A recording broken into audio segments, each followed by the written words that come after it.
So let's look at something a little bit more advanced for example 2. So let's convert this integral to cylindrical coordinates, but not actually take it. It's going to take a while. So one of the reasons you should be tipped off that there are cylindrical coordinates going on is that I see x squareds plus y squareds, and I think I could make those r squareds. And that's going to be our approach.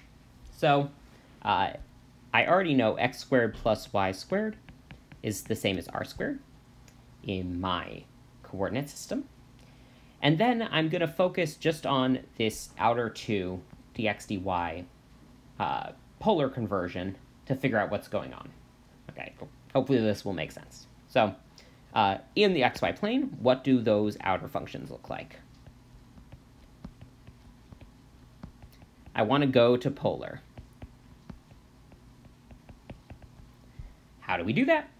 I'm just going to graph all of my functions. So my outer function is y equals -1 and y equals +1. So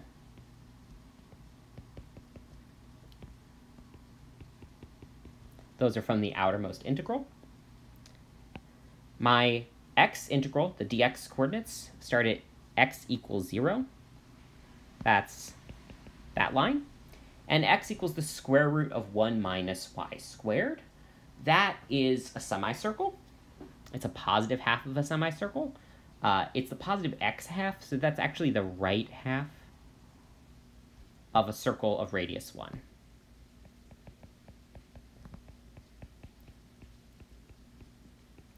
So you can look at that and say, okay, if x equals 1 minus y squared,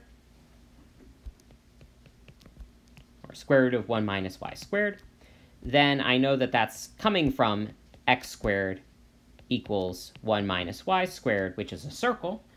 And when you take a square root, you're picking half of this circle, the positive half. Since I'm solving for x, I'm picking the positive x values for the circle. That's why it's the right semicircle, not the top half semicircle, etc. So the region that we're looking at, to me, looks like this shaded region. So while I'm at a various y height, the way the slices have been written in Cartesian coordinates, the inner integral is going kind of like that in the right direction. Those are the slices for this middle integral. Okay. Now I want to convert that to polar. So in polar coordinates, all of these are much easier. This is just r equals 1. And my theta bounds are just going from minus pi over 2 to plus pi over 2. So theta equals minus pi over 2, and I'm going around up to here. This is theta equals plus pi over 2. So with that knowledge, let's zoom out a little bit and let's reset this. Let's just go down here and redo the integral. So my new version for the integral looks like it should be, okay, let's just get some integrals up on the board. X, y, z. So x becomes r cosine theta, y becomes r sine theta, and z stays as z. So x becomes r, xy becomes r squared, sine theta cos theta, z. So that's my x times y times z. And dz dx dy becomes r dz dr d theta. And I'm most of the way there. Now I'm just going to label my bounds. These are my z bounds, here are my r bounds, and here are my theta bounds. And I'm really just doing the polar coordinates to the x and y coordinates. So my new theta bounds go from minus pi over 2 to plus pi over 2. My r bounds go from at a given theta.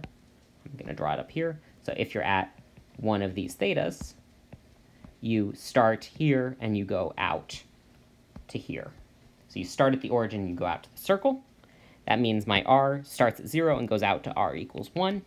And then my z bounds, well, those are now in terms of x's and y's up above. So up here. How are we going to reinterpret those? X squared plus y squared, that's just r squared. Square root of r squared would be the top one. And you might ask, can I simplify that to be r? And in this case, you can. The question about whether square root of r squared equals r, or minus r, or whatever, is a question of whether r is positive or negative. And r here is always between 0 and 1, so it's positive. So I could also write this as just r squared to r. And that's an integral, now in cylindrical coordinates.